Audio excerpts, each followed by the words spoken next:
Hi, Ceasar. Hi, buddy. Hi, Bailey. What is going on, guys, and welcome back to Farmer on the Prairie.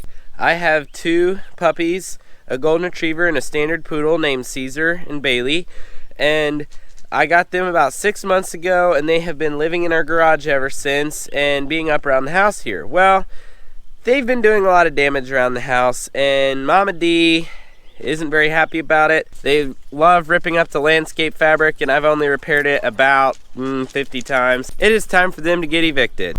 We got a hole, and another hole, and another hole, and a really big hole. Oh wait, that was the one my brothers dug. Right now they have access to the driveway, which isn't a good thing. They're getting better about staying away from cars, but Caesar's one issue is the fact that he cannot resist chewing on stuff. So, as those of you who follow me on Instagram have seen, he chewed up the mud flaps on my truck, but that's not the worst thing he's done. He loves chewing on the trailer brake wiring on the back of pickup trucks where it hangs down and plugs into the trailer plug. And that's not a good thing, and that's not cheap to repair. So Caesar needs a little bit of distance from pickup trucks. This is where the dog kennel and the runs are going to go. The kennel is going to be a 10 by 16.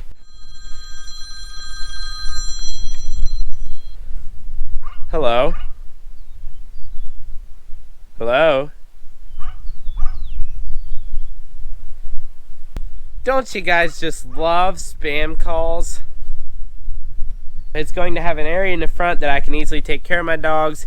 It is going to have 4 4-foot by 5-foot pins on the inside of it, which will have a door that goes to a 4-foot by 16-foot run in the back. So Ben and I are gonna get to Menards and pick up the stuff for the kennel.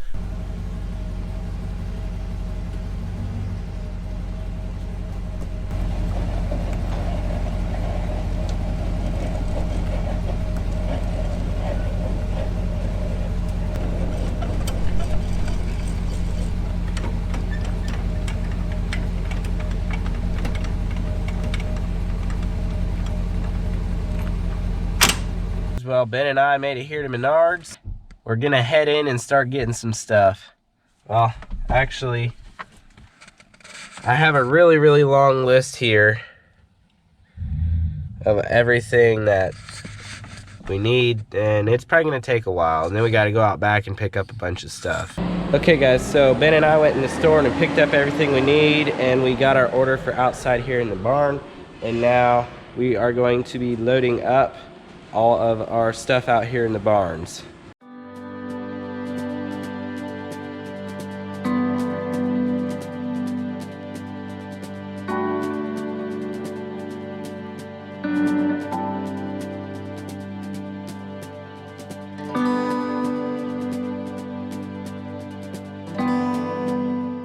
So we're about half done. We've got 11 sheets of sturdy floor in the truck, and then our sheets of foam on the bottom for floor insulation.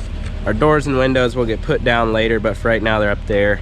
And then got 4 more sheets of sturdy floor back here and all of our insulation. So now we're gonna finish getting the rest of the stuff and head home, and we're gonna have a load.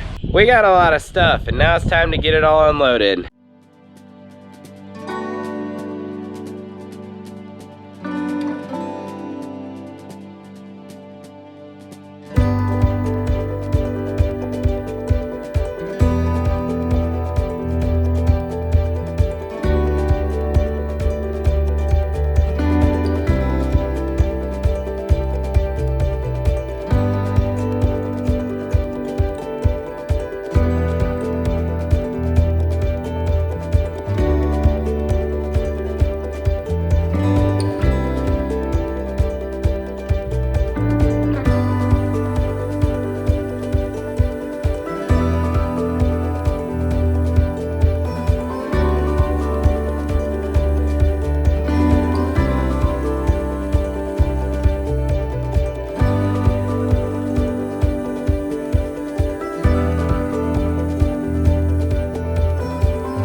Well guys, I've got all the stuff in here.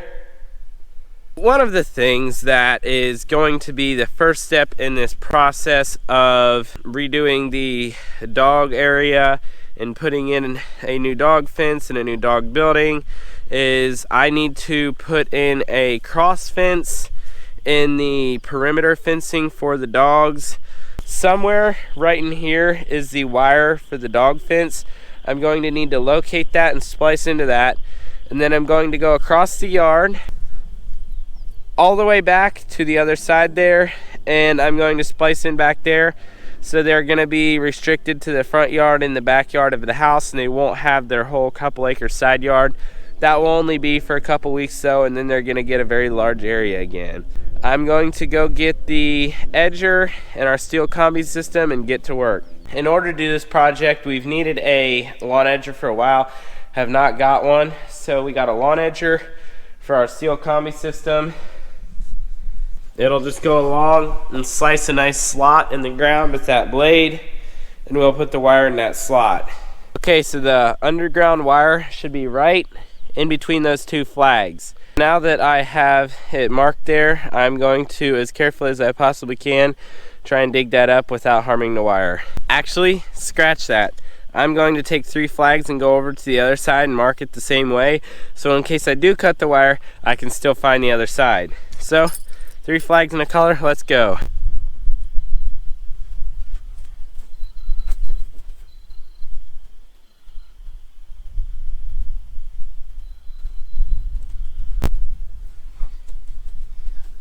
Alright, got her marked.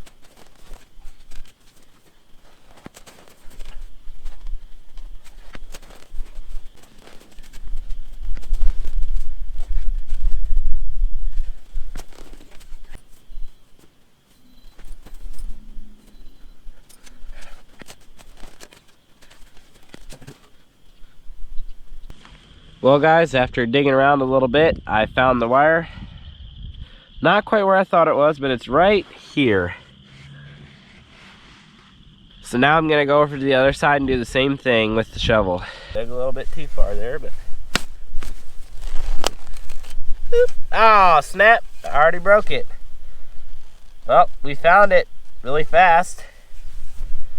So now I'm just gonna go ahead and dig up a little bit more right over here where we need to be.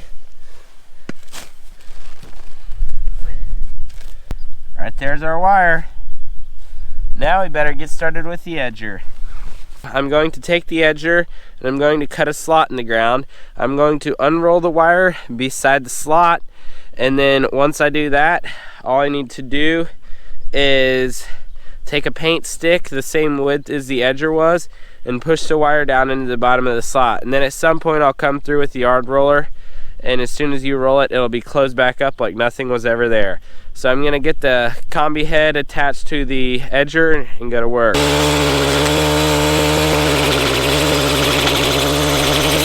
So it looks like it should work out just fine. It's cutting a nice little slot that should be easy to put a wire in.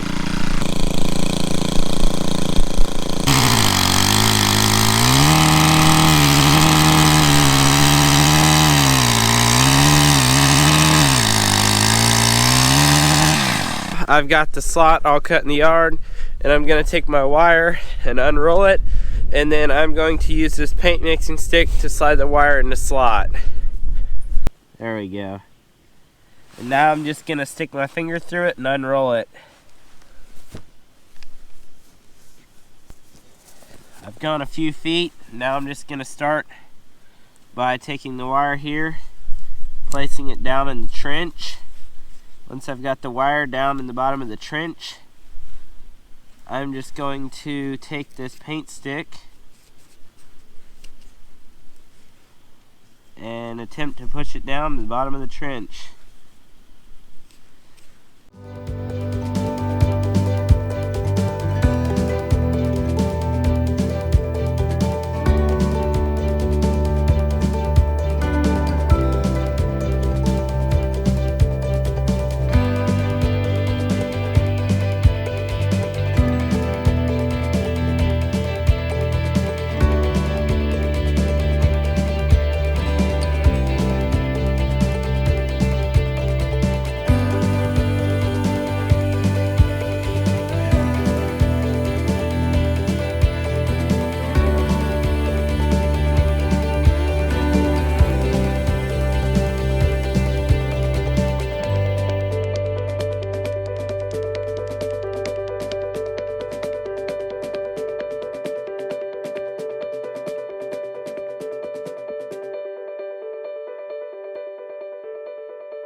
Okay, so now we have the whole wire buried, and I'm going to make the connections on the end.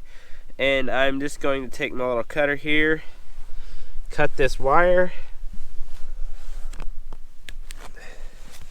and then I'm going to take this wire, cut it.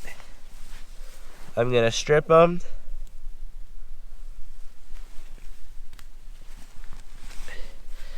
And then I will strip this one. Okay. I will take this butt connector here, and I will slide the wire into the butt connector, and I will crimp it, make sure it doesn't pull out there, and I will take the other side, that, and then I will just go ahead and hook that right there. Can't squeeze very hard with my left hand, but I think I got her. So now I'm just going to light my torch.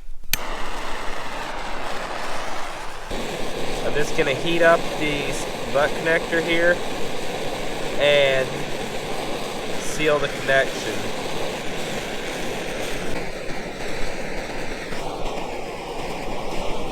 Alright, that one is sealed.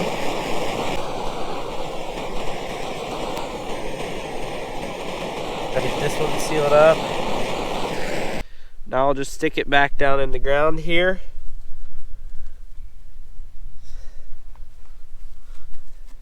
Just like that. And I'll put the dirt back in. I'm digging like my destructive puppies have been doing for quite a while, except I'm doing something constructive.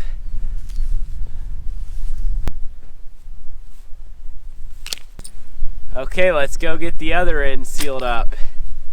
Stick this back in.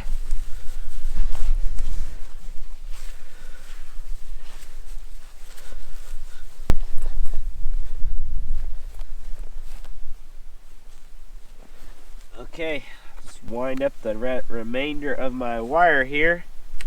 Whoop. Alright. Now, I'm going to go in, plug the fencer in, and hopefully it works again. And then I'm going to set up the dog's flags. I have the signal width set properly on the fencer now, so I've just got Ceasar's collar again and these flags here. And I go and I am going to walk along until the collar starts vibrating. I'll hold it at their head height, which is down here, because the height you hold it off the ground changes where it shocks at. I will just do that every 10 feet and set a flag over to the spot where it joins their other fence. They know where the fence goes, where it had previously been, but they don't know where this fence is now. So we need to put these flags in to warn them that they will get shocked.